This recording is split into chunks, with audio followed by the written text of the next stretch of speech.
What pops into your head when I say genius? Someone super smart? Messy hair? Solving giant equations on a blackboard? Yeah, go ahead and erase that picture from your mind. Today, we're talking about the original genius, a guy who lived over 500 years ago and probably had the most impressive resume in history. His name was Leonardo, and he was from a little town called Vinci. Yep, the one and only Leonardo da Vinci. Our story kicks off in Renaissance Italy, right in the middle of the 15th century. Picture a world that's waking up from a long nap. Art, science, architecture, everything was exploding with new ideas. And right in the middle of all that hustle and bustle, in a small Tuscan town, our hero is born. From a very young age, Leo wasn't like the other kids. While they were playing war, he was busy observing. He'd watch with an almost obsessive intensity how birds flew, how water swirled in rivers, how plants grew, or how clouds formed. His head was a whirlwind of questions. Why can a bird fly, but I can't? How does an eye work? What if we could walk underwater? His father, seeing that the kid had an extraordinary talent for drawing, made a decision that would change history. He sent him to Florence, the world's epicenter of art, to the workshop of one of the best artists of the time, a man named Andrea del Verrocchio. Verrocchio's workshop wasn't just an art studio. It was a hotbed of creativity, a real-life idea lab. Imagine the constant sound of hammers on metal, the smell of freshly cut wood, of pigments and hot wax. There, young apprentices didn't just learn to draw. They worked as goldsmiths, engineers, and carpenters. In this multidisciplinary environment, Leonardo felt right at home. He didn't just learn to paint and sculpt.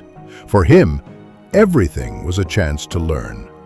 He devoured knowledge of chemistry to mix paint pigments, engineering to build scaffolding, and anatomy to draw bodies that looked real. You see, for Leo, art and science weren't separate things. They were two sides of the same coin. Curiosity. And boy, was he curious. Legend has it that one day, Verrocchio tasked him with painting an angel in one of his works, the Baptism of Christ. It was a minor task, an apprentice's job. But when the master saw the angel Leonardo had painted, he was speechless. It was so incredibly good, so full of life and emotion, that they say Verrocchio, one of the great artists of Florence, decided never to pick up a paintbrush again. Can you imagine being so good at your first real job that you basically force your own boss into early retirement? With a resume starter like that, Florence soon felt too small. Leonardo didn't want to be just a painter. At 30, he wrote a letter to the most powerful man in Milan, Duke Ludovico Sforza. In that letter, which today reads like the most audacious job application in history, Leonardo barely mentioned his talent as a painter. Instead, in 10 paragraphs, he sold himself as a military engineering genius. He offered Sforza portable bridges, revolutionary cannons, armored fighting vehicles, the great-great-grandfather of the tank, and even ships that couldn't be sunk. At the very end of the letter, in a brief 11th paragraph, he casually added, "In times of peace, I believe I can give as much satisfaction as any other in architecture, in the construction of buildings, and I can also execute sculpture in marble, bronze, or clay. Likewise in painting." Ludovico, intrigued by such confidence, hired him. In Milan, Leonardo entered one of his most creative periods. He didn't just design war machines. He became the official showman of the court. He organized the most spectacular parties anyone had ever seen. He created automatons, like a mechanical lion that could walk, and whose chest would open to reveal a bouquet of lilies. He designed theatrical sets that left everyone speechless. He was like the special effects director for a Hollywood blockbuster, just 500 years early. It was there that Sforza gave him 2 commissions that would go down in history. The first was a gigantic bronze equestrian statue in honor of his father, the largest ever created. Leonardo spent nearly 17 years studying horses and designing the mold. But he wasn't just studying horses in Milan. He was obsessed with an ancient text by the Roman architect Vitruvius. Vitruvius claimed the ideal body could fit perfectly in a circle, the divine, and a square, the earthly. But it was a puzzle. No one had managed to make it work. Leonardo's genius was discovering, thanks to his anatomy studies, that the trick was they didn't share the same center. The navel is the center of the circle, but the genitals are the center of the square. It wasn't just a drawing, it was his scientific correction to an ancient problem. It proved that anatomy and the universe shared the same divine rules. While he was working on this, his other project, the horse, continued to grow. He created a clay model over 7 meters high that blew Milan away. It was a feat of engineering and art. But just as he was about to cast it in bronze, a war with France broke out, and all the metal had to be used to make cannons.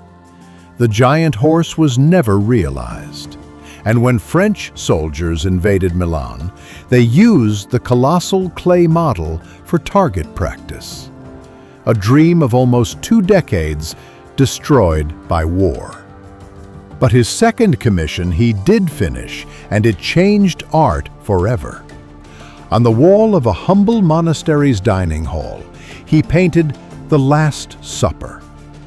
Instead of painting the apostles in a neat little row, as had always been done, Leonardo captured the exact moment, the second of maximum tension when Jesus says, "One of you will betray me."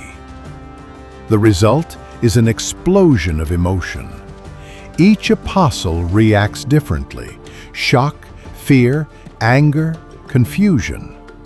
It's a psychological photograph, a masterpiece of human drama. But here, too, his drive to innovate played a trick on him. He hated the slowness of the fresco technique, which required painting on wet plaster. So he experimented, painting with tempera on a dry wall.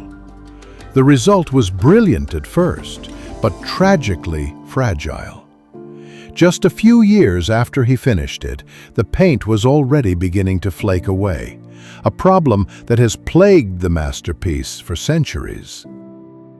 Back in Florence, the city had changed. There was a new superstar in the art world, a young, temperamental, and slightly grumpy sculptor named Michelangelo. And let's be honest, they couldn't stand each other. They were like rock and pop, day and night. Leonardo was elegant, refined, a scientist of art. Michelangelo was pure passion, brute force, a man who fought with stone. The legend says that one day they met in public. Michelangelo, always provocative, shouted at him, "Hey, you! The one who made the horse model that you could never cast and had to abandon it in disgrace." The humiliation was public. The whole city enjoyed their rivalry, even commissioning them to paint 2 giant murals to compete face to face in the same hall. Neither mural was ever finished, but the legend of their clash lived on. It was also during this period that he began painting the portrait of a Florentine woman, Lisa Gherardini, the painting we now know as the Mona Lisa. Leonardo became obsessed with it. He used layer upon layer of incredibly thin, almost transparent oil paint to model her face, a technique that allowed him to create transitions of light and shadow with a softness never seen before. And of course, there's the sfumato technique, that blurring of the outlines that creates an atmosphere of mystery. He spent years touching up that enigmatic smile. Is she happy? Is she sad? Does she know something we don't? The painting was his personal laboratory, his great experiment on the human soul. And it was so important to him that he never delivered it to the person who commissioned it. He took it with him everywhere until the day he died. Because Leonardo never stood still. His curiosity was an engine that never shut off. He was too busy studying anatomy, a dangerous and forbidden practice. He worked at night, in secret, in hospital morgues, dissecting corpses to understand how muscles, bones, and organs worked. He was risking his reputation and his freedom to draw the inside of the human body with astonishing precision. And he poured all that knowledge into his notebooks. If we could see those notebooks today, our minds would be blown. There are detailed designs for helicopters, submarines, diving suits, calculators. He wrote his notes backwards, in mirror script, from right to left. It's unclear if he did it to protect his ideas from spies, or simply because he was left-handed and it was more comfortable. Another mystery for the Leonardo list. He spent his final years in France, invited by the young King Francis I, who was an absolute superfan of his work. The king didn't treat him like a servant.